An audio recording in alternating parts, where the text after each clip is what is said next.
Cash transfers are complex, as these try to achieve more than one goal at the same time, thus a lot of thought needs to go in defining them.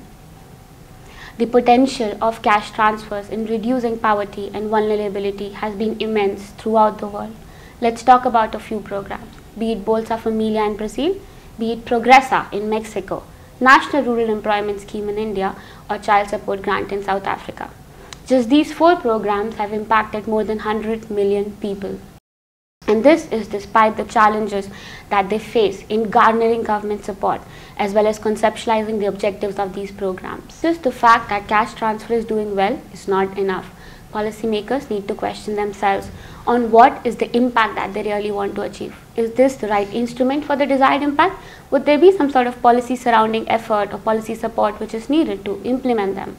Now that we are talking about impact, let's hear from Nicola. What are the global trends in cash transfers? Thank you, Sakshi. In fact, cash transfers impacts are multiple in nature. They span from coping strategies for vulnerable groups up to income generating strategies for those groups to exit poverty. So we can identify 4 macro categories of impacts. The first category is prevention. Prevention of poverty induced by shocks. And then protection. Protection of vulnerable households that are already experiencing extreme poverty. As well promotion. Promotion of capacities and capabilities for those households to develop enough assets and skill sets to exit their own poverty conditions. And transformation. By economically empowering vulnerable groups, also power relations are bound to change. Hence, cash transfers can lead to social impacts.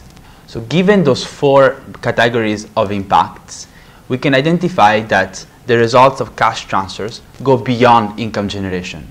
In fact, different studies from UN agencies, international organizations such as the FID, and academic institutions are proving that cash transfers also link to development outcomes such as health and education.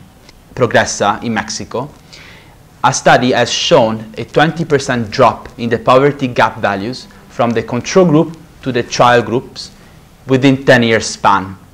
Similarly, in South Africa, the Child Support Grant Scheme has decreased the Gini coefficient by 3% since the beginning of the program. Different studies from the World Bank are also demonstrating that the poverty gaps values across different countries in South America are decreasing thanks to cash transfers programs.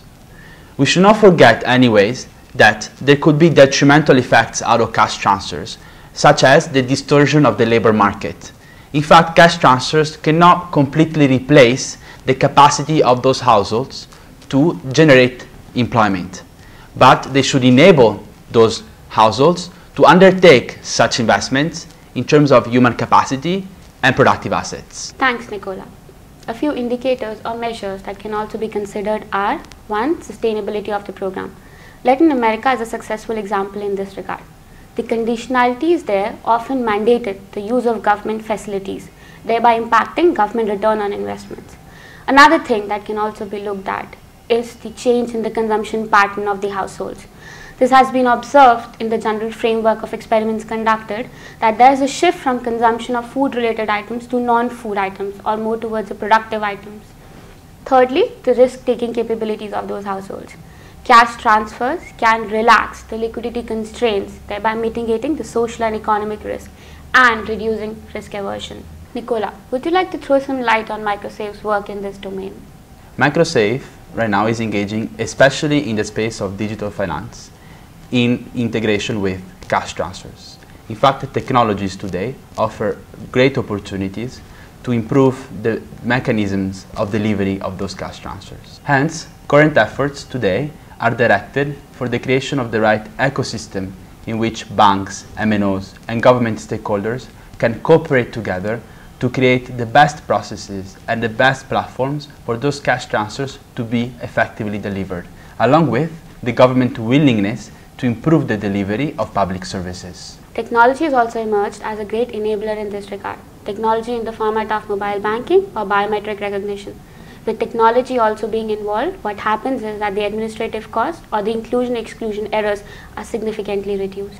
The cost of technology and the availability of technology are critical factors for the government to enable those platforms of cash transfers to improve in effectiveness. Moving forward, the ultimate goal for cash transfers is a policy dialogue between different stakeholders in order for the platforms in which those cash transfers are delivered to improve, and also for development outcomes to happen thanks to cash transfers.